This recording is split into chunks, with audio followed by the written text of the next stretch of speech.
हाँ हाँ ठीक है, हम भी अब आराम ही करना चाहते हैं। एक एक करके तुम चारों के घर 4-4 महीने रह लेंगे। नहीं नहीं, मैं वो छोटे से शहर बरेली में नहीं रहूंगी। मुझे तो बस तीनों बड़े बेटों के पास रहना है। मैं नहीं, तुम लोग आपस में महीने बांट लो। वहीं कमरे में तीनों बहुएं आपस में बात करने लगी।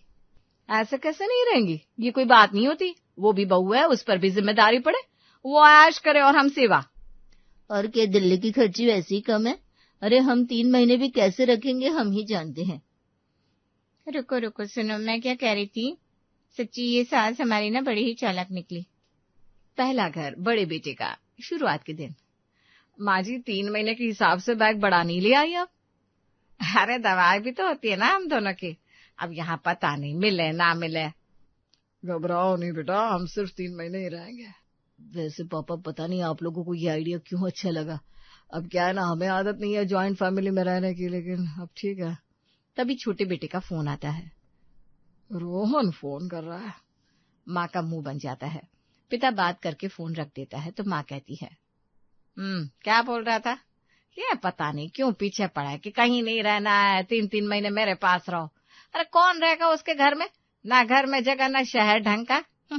देखो इन लोगों का घर कितना बड़ा है। लेकिन तभी बेटा कहता है, माँ धीरे बात करो, यहाँ तेज बात नहीं करते हम लोग। वो क्या है ना, बच्चों की पढ़ाई चलती है। तभी पिता खांसने लगते हैं। क्या पापा जी, कितना अनहाइजेनिक हो जाएगा। आप मास्क लगा कर रहिए, यहाँ ये बीमारी फैल जाती है। रुकिए मैं आपको मास्क देती हूँ। अरे नहीं नहीं बहू, वो क्या है ना, हम लोगों को घुटन होती है मास्क में। हाँ तो फिर ठीक है, कमरे से बाहर मत निकलिएगा। 2 हफ्ते बाद। माँ जी आप रसोई में बैठी हो तो जरा चाय का पानी चढ़ा देना, मुझे बच्चे का टिफिन बनाना है। हाँ बेटा रख देती हूँ। और माँ जी वो दाल भी भिगो देना थोड़ी देर में। अच्छा बेटा। बहू बेटा तुम बताओ, हम कर देंगे। वैसे भी तेरी सास को काम करने की आदत नहीं है ज्यादा। अब अपना घर तो है नहीं जो आदत नहीं है बोल दिया। कहीं आए गए हो तो आदत बदलनी पड़ती है, समझे।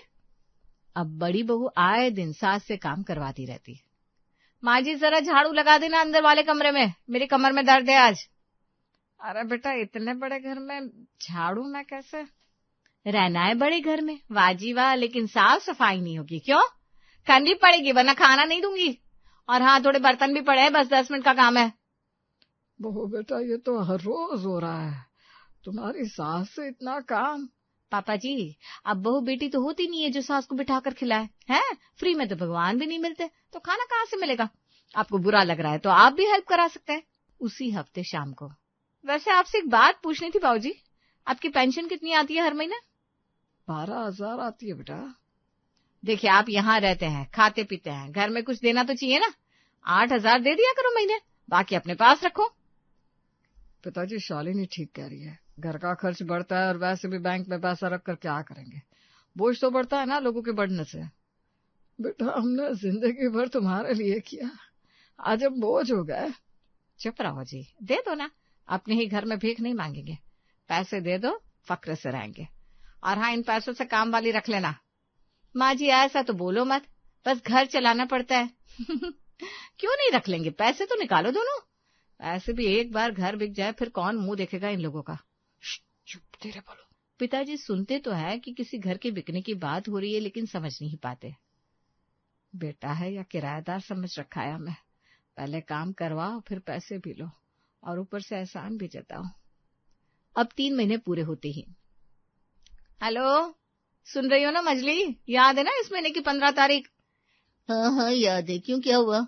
अरे क्या हुआ, तेरी बारी आ रही है, इन दोनों को लेकर जाना है अब तेरे यहाँ। हाय राम, 3 महीने हो गए इतनी जल्दी। अच्छा बता कैसे रहे ये लोग? कैसे रहे क्या पूछती है, माँ जी का तो पूरा घर पर कब्जा था, रसोई से लेकर बैठक तक। जब देखो तब बैठिए, मेहमान आए तो भी वहीं, बच्चे दोस्त लाए तो भी वहीं। अरे और पिताजी की पेंशन वो तो खुद ही अपनी जेब में रखते हैं। मैंने कहा घर में दो तो मुंह फुला लिया दोनों ने, जैसे मैंने कोई गुनाह कर दिया हो। हद है। वैसे भी एक बार घर बिके इन लोगों का, तब देखते हैं कैसे चौड़े होते हैं दोनों बूढ़ा बुढ़िया। और सुन, माँ जी को लगता है बहू सेवा करे और वो बस हुक्म चलाए। एक दिन भी चाय खुद से नहीं बनाई, बस आवाज लगाती रहती है, बहू अरे बहू। अच्छा सुन, मैं तुझे बाद में फोन करती हूँ, पहले इनके आने की तैयारी कर लूँ। हाँ और सुन थोड़ा समझदारी से रहना वरना 3 महीने भारी पड़ जाएंगे। मजली बेटे का घर। मजली बहू ने पहले ही बच्चों को समझा दिया। सुनो तुम दोनों, दादा दादी आ रहे हैं, पर उनके कमरे में जाना नहीं है बार बार, और अपना सामान वहां नहीं छोड़ना, समझे? जब सास ससुर पहुंचे, आइए बैठिए, लंबा सफर था ना, थक गए होंगे, पानी लाती हूँ। हाँ बेटा थोड़ी थकान है, ले आ पानी, फिर जरा शरबत बना देना। हाँ क्यों नहीं। अच्छा सुनिए माँ जी, पहले ही बात कर लेती हूँ, घर छोटा है, मेरे बच्चों की पढ़ाई होती है, तो दिन में घर में शांति चाहिए। तो बेटा हम कौन सा मेहमान लाएंगे? नहीं नहीं, बस यूं ही बता दिया। और हाँ, सुबह नाश्ता जल्दी करना होगा, क्योंकि मुझे बच्चों को स्कूल भेजना होता है, उसके बाद मैं काम पर निकल जाती हूँ, तो आप दोनों थोड़ा बाहर टहला ना सुबह। बाहर कितनी देर? जब तक मन हो दोपहर तक आ जाना, तब तक खाना तैयार हो जाएगा। यानी सुबह से दोपहर तक घर से बाहर? अगले दिन सुबह 7 बजे। माँ जी पिताजी नाश्ता रख दिया है, खा लो और जरा बाहर घुमाओ, ताजी हवा अच्छी लगेगी। अरे पर अभी तो 7 बजे है। हाँ तो सुबह की हवा अच्छी होती है, डॉक्टर भी यही कहते हैं, चलो निकलो। अरे बेटा बाहर धूप है, मुझे धूप में जाना मना है। पार्क में पेड़ है, छाया मिलेगी, चलिए घर खाली करिए। ये क्या तरीका है, अपने ही घर से निकाल रही है? चुप रहो, चलो बाहर बैठते हैं, घर में कलेश नहीं होना चाहिए हम लोगों के कारण। दोनों बुजुर्ग पार्क की बेंच पर बैठे रहे, घड़ी देखते रहे, दोपहर का इंतजार करते रहे। जी ये हमारी किस्मत है, बेटों के घर में रहते हैं, पर मेहमान से भी बुरा हाल है।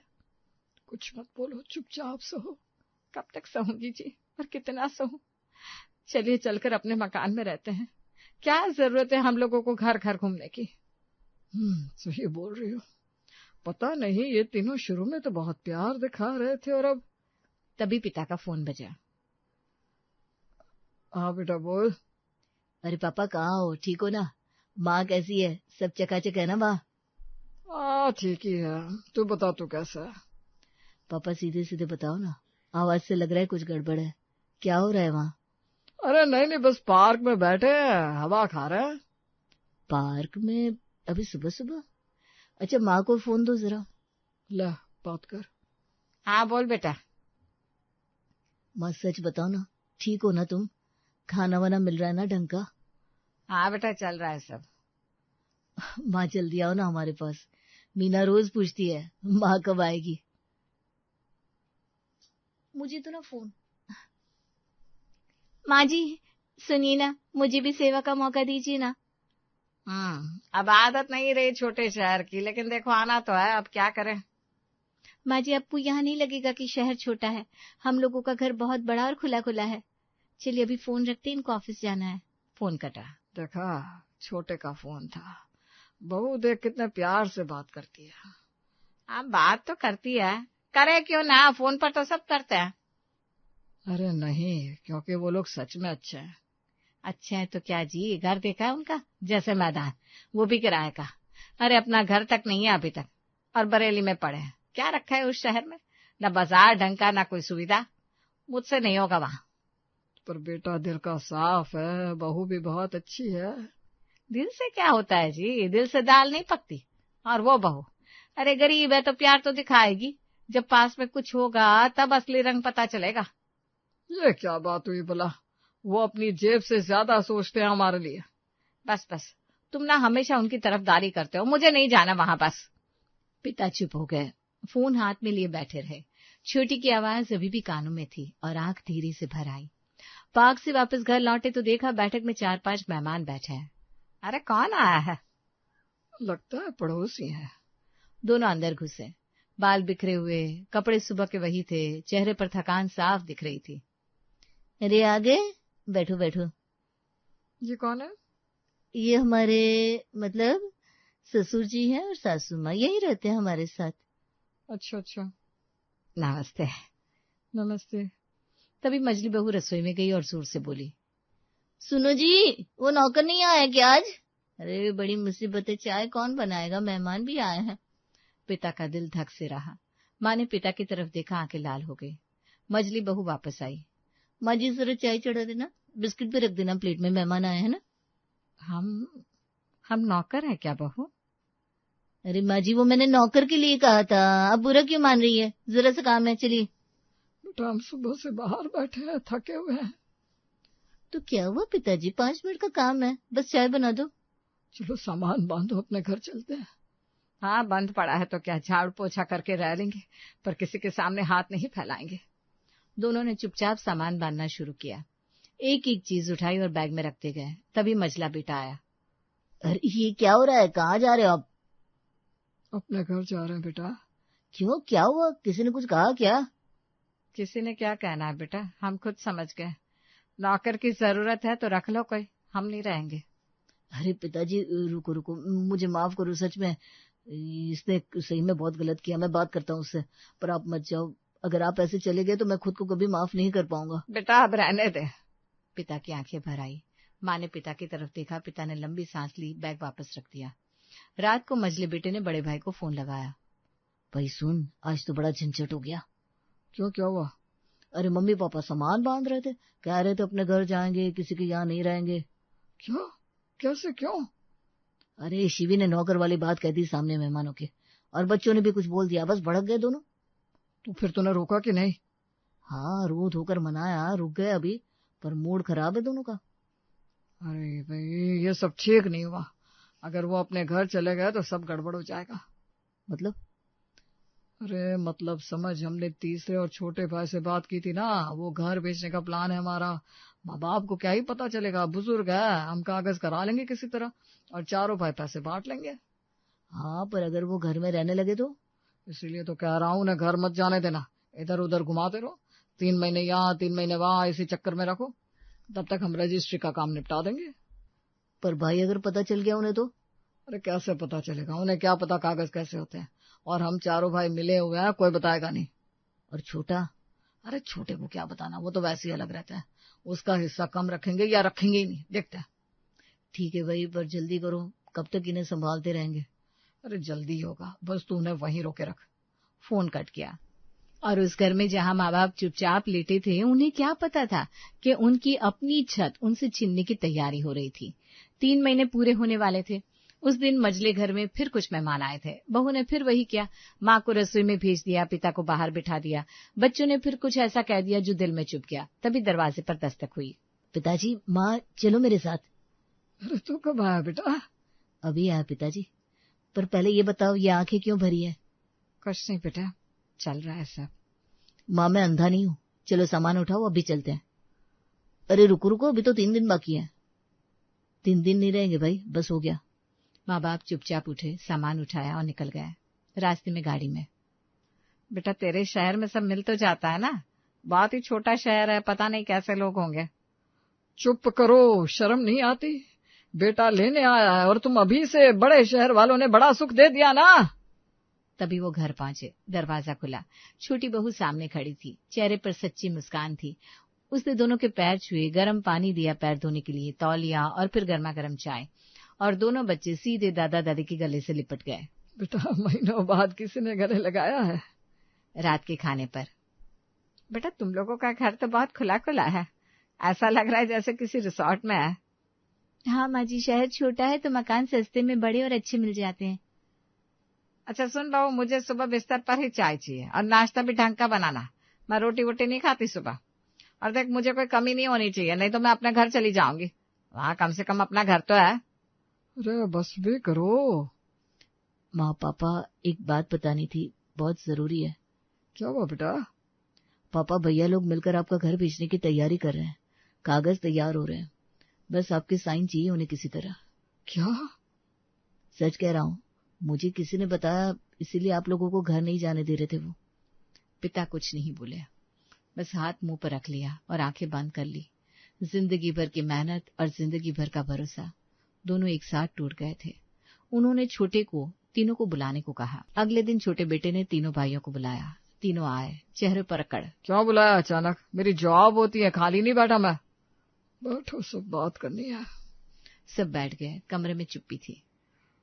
देखो, मैंने जिंदगी भर मेहनत की, एक एक पैसा जोड़ा, तुम चारों को पढ़ाया लिखाया, घर बनाया, और आज पता चला कि मेरे 3 बेटे मिलकर वो घर बेच रहे हैं मेरे जीते जी, मेरी जानकारी के बिना। ऐसे नहीं बेच सकोगे, क्योंकि वो घर मैंने दान कर दिया है। जब तक मैं जिंदा हूँ मैं रहूंगा, मेरे जाने के बाद वो बुजुर्ग बेसहारा लोगों का होगा। अरे पिताजी, ये क्या कर दिया आपने? पागल है क्या? अरे हमने बयाना भी ले लिया है उस घर का। हाँ, अब अगर वो घर हम लोगों का नहीं हुआ तो आप लोगों को भी हम लोगों से कोई उम्मीद नहीं होनी चाहिए।